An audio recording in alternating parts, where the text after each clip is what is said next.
बिस्मिल्लाहिर्रहमानिर्रहीम। अस्सलाम वालेकुम students, welcome to my channel ready to math study. Students, पिछली क्लास में हमने चैप्टर नंबर 2 मैट्रिक्स इसका इंट्रोडक्शन समझा था। आज की क्लास में हम इसका क्वेश्चन नंबर 1 स्टार्ट करेंगे। क्वेश्चन नंबर 1 मैंने कॉपी कर लिया है। क्वेश्चन नंबर 1 है आपके पास, specify the type of each of the following matrices. जो मैट्रिसेस आपको दिए गए हैं आपको उसकी टाइप बतानी है।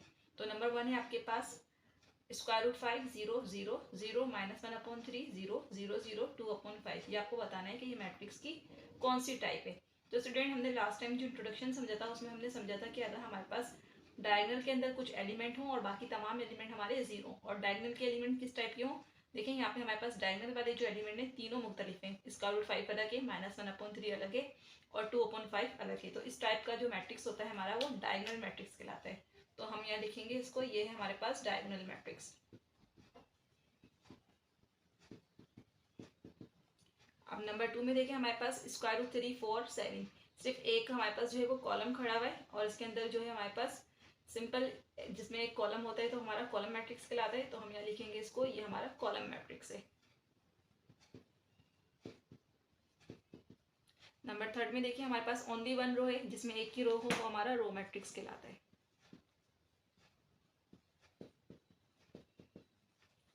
तो नंबर 4 है हमारे पास 0 आयोटा आयोटा 0। अब देखिए यहाँ पे स्टूडेंट हमारे पास ये डायगोनल मैट्रिक्स उस वक्त होता है जब हमारे पास डायगोनल में यहाँ पर एलिमेंट होते हैं। अभी इस वक्त हमारे पास यहाँ पर 0 0 है, लेकिन अगर इस मैट्रिक्स का अगर हम ट्रांसपोज लेकर देखें, अगर हम इस मैट्रिक्स का ट्रांसपोज लें तो फॉर एग्जांपल अगर हम इस पर लिख देते हैं 0 आयोटा आयोटा 0, और इसका अगर हम ट्रांसपोज ले लें तो ट्रांसपोज लेने से देखें जो रो है वो कॉलम बन जाएगी, तो 0 आयोटा, और दूसरी रो है वो भी सेकंड कॉलम बन जाएगा। तो जब हमने इसका ट्रांसपोज लिया तो ये दोबारा से वही मैट्रिक्स बन गया, इस पर कोई भी फर्क नहीं हुआ। तो ऐसा मैट्रिक्स जिसका ट्रांसपोज लेने से, हमने ये प्रॉपर्टी पढ़ी थी, अगर हम ए मैट्रिक्स का ट्रांसपोज ले लें और वापस से ए मैट्रिक्स आ जाए तो वो मैट्रिक्स हमारा सिमेट्रिक मैट्रिक्स कहलाता है। तो हम यहाँ लिखेंगे इसको कि हमारे पास सिमेट्रिक मैट्रिक्स है,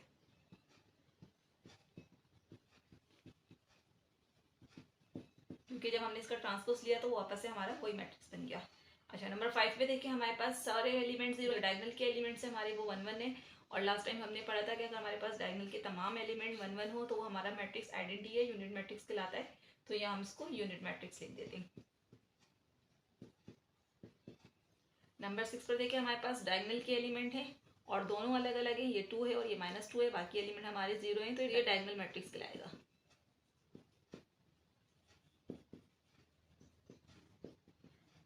ओके, नंबर 7 स्टार्ट करते हैं। नंबर 7 है हमारे पास square root 7 square root 7 square root 7। देखें स्टूडेंट, यहाँ पे हमारे पास डायगोनल के जो एलिमेंट है वो आपके पास नंबर है और बाकी तमाम एलिमेंट हमारे 0 हैं, और जो डायगोनल के एलिमेंट है वो बिल्कुल सेम है, एक जैसे एलिमेंट है।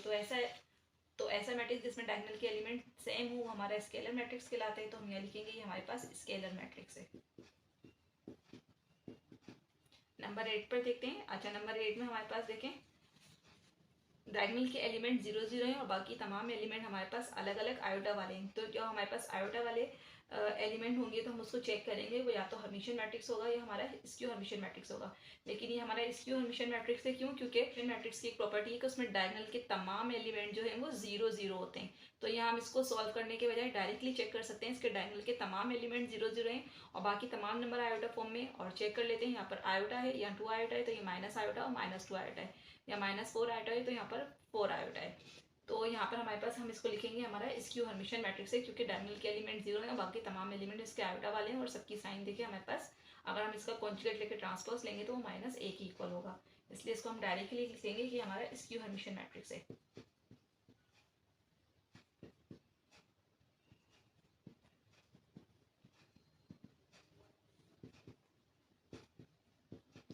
नंबर 9 पर आ जाते हैं। नंबर 9 देखिए हमारे पास स्क्यू हर्मिशियन मैट्रिक्स नहीं है, क्योंकि इसके अंदर डायगोनल के जो एलिमेंट है वो हमारे पास सारे रियल नंबर है और बाकी तमाम नंबर हमारे आयोटा वाले हैं, तो ये हमारे पास हर्मिशियन मैट्रिक्स होगा।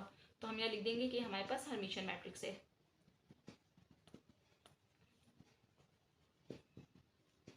अगर इसके डायगोनल के एलिमेंट 0 होते तो ये हमारा स्क्यू हर्मिशियन मैट्रिक्स बन जाता। अगर 0 के अलावा नंबर होंगे तो हमारा हर्मिशियन मैट्रिक्स होगा।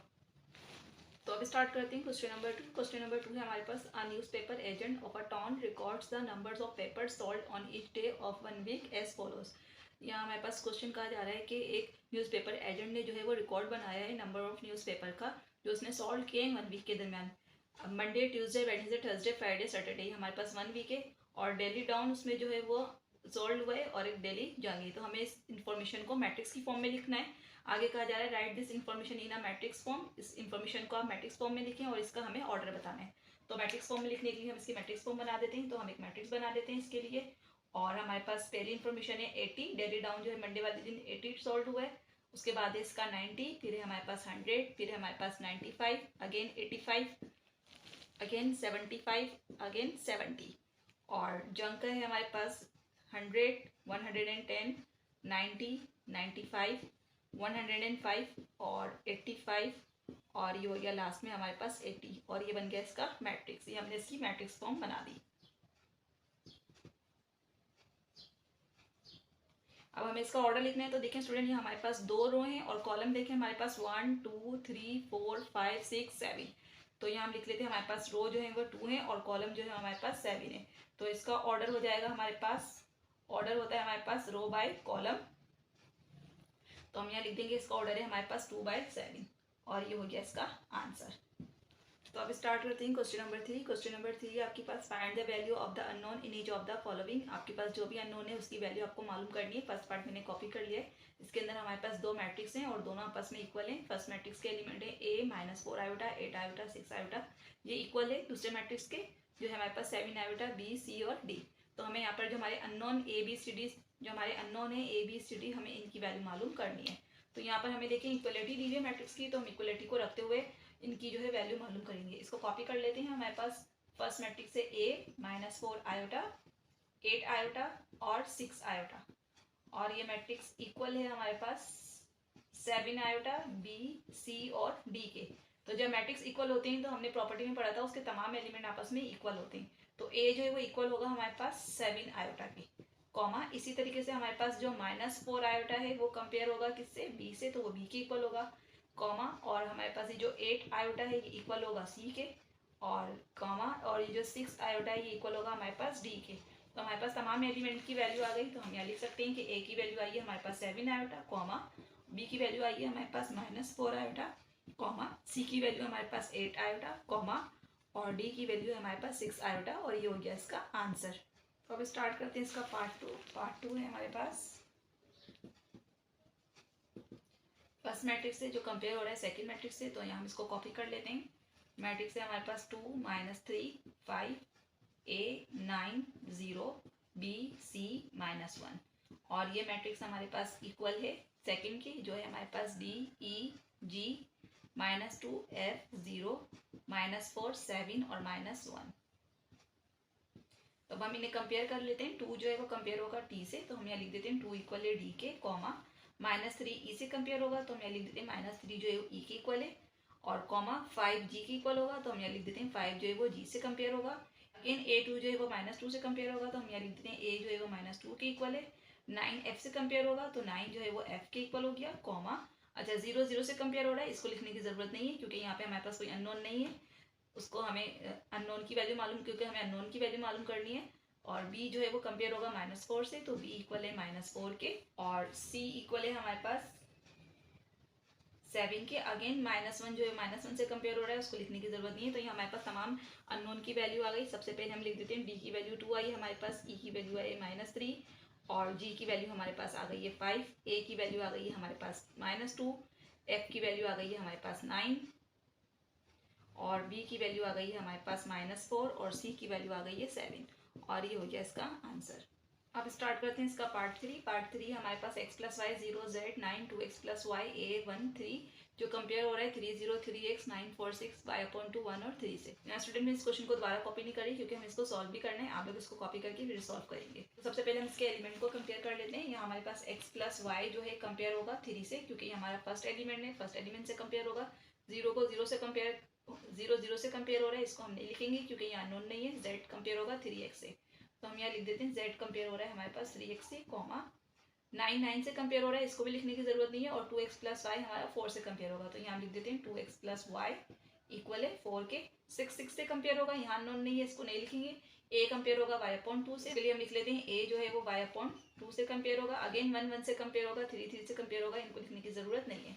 अब स्टूडेंट यहाँ पे देखिए हमारे पास 4 इक्वेशंस बन गई हैं, और यहाँ पर और यहाँ हमारे पास जो अननोन है वो x, y, z और a, ये चारों हमारे अननोन है और हमें इनकी वैल्यू मालूम करनी है। तो सबसे पहले हमने जो इन वैल्यूज़ को कंपेयर करा इनको हम इक्वेशंस बना देते हैं। x + y = 3, इसको हम कर देते हैं इक्वेशन नंबर 1। 2x + y = 4, इसको कर देते हैं हम equation number 2। Again z = 3x, इसको बना देते हैं इक्वेशन नंबर 3। और a = y/2, इसको बना देते हैं हम इक्वेशन नंबर 4। तो सबसे पहले हम इक्वेशन 1 और 2 को सॉल्व करके यहाँ से हम x या y की वैल्यू निकालेंगे और फिर जब हमें इसकी वैल्यू पता चल जाएगी तो हम बाकी अननोन की भी वैल्यू निकालेंगे। तो इसके लिए हम यहाँ पे लिख लेते हैं कि हम सॉल्व कर रहे हैं इक्वेशन 1 एंड 2 को। तो यहाँ देखें स्टूडेंट, हमारे पास इक्वेशन 1 है x + y = 3। यहाँ से मैं अगर x की वैल्यू निकालूँ तो बन जाएगा x = 3 - y। मैंने प्लस y था उसको मूव करवा के माइनस कर दिया, ये हमारे पास x की वैल्यू आ गई।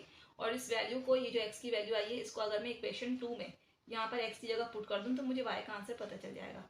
तो यहाँ में लिख देते हैं put this value in equation 1। तो हम इक्वेशन 1 लिख लेते हैं, वही हमारे पास 2x + y = 4। तो यहाँ हम लिख लेते हैं 2 और x के बदले लिख देते हैं 3 - y, क्योंकि हमारे पास x की वैल्यू आई थी 3 - y, उसको मैंने यहाँ पुट कर दिया और प्लस y = 4। तो ये बन जाएगा हमारे पास 2 × 3 = 6 - 2y और प्लस y और = 4। तो ये हो जाएगा हमारे पास 6 माइनस प्लस माइनस, इन्हें हम सोल्व करेंगे तो -y = 4। अगेन हमारे पास ये -y है और =4 और ये +6 है, इसको हमने 4 के पास मूव करवाया तो ये -6 हो गया। तो -y = हो गया -2 के, क्योंकि plus minus minus, minus sign से माइनस साइन कैंसिल हो गई। तो सिंपली हमारे पास y का आंसर आ गया 2। ये अभी हमारे पास एक अननोन की वैल्यू हमें मालूम हो गई कि y की वैल्यू 2 है। अब इस y की वैल्यू को अगर मैं इस इक्वेशन में यहाँ पुट कर दूँ तो मुझे x का आंसर भी मालूम हो जाएगा। तो इसके लिए हम लिख लेते हैं यहाँ पर नाउ। अब हमारे पास जो x था वो तो हमारे पास 3 - y, यहाँ हम पुट कर देते हैं y की वैल्यू। y हमारे पास आया है y = 2, ये हमने y की वैल्यू को पुट करना है। तो ये हमारे पास बन जाएगा x = 3 और y के बदले अगर हम यहाँ 2 लिख दें तो ये बन जाएगा x = 3 में से 2 माइनस होगा तो 1। ये हमारे पास x का आंसर भी आ गया। तो देखिए स्टूडेंट, ये हमारे पास 4 अननोन थे, x, y, z और a। अभी हमारे पास 2 अननोन जो है मालूम हो चुके हैं, x का आंसर और y का आंसर। अब इस x की वैल्यू को अगर मैं यहाँ पुट कर दूँ तो मुझे z की वैल्यू भी मिल जाएगी और y की वैल्यू को पुट कर दूँ तो a की वैल्यू भी मिल जाएगी। तो अब हम यहाँ पर z और a की वैल्यू मालूम करेंगे।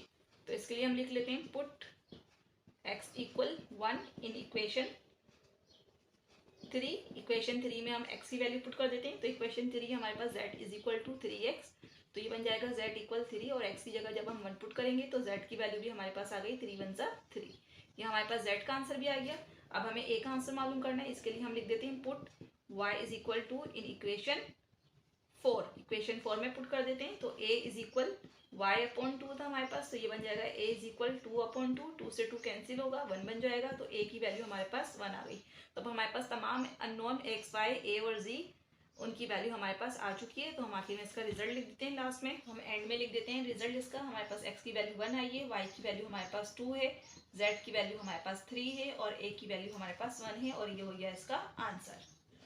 तो स्टूडेंट, आज की क्लास में हमने क्वेश्चन नंबर 1 to 3 सॉल्व किया है। आज की क्लास के वाले से अगर कोई क्वेश्चन हो तो कमेंट सेक्शन में कर सकते हैं।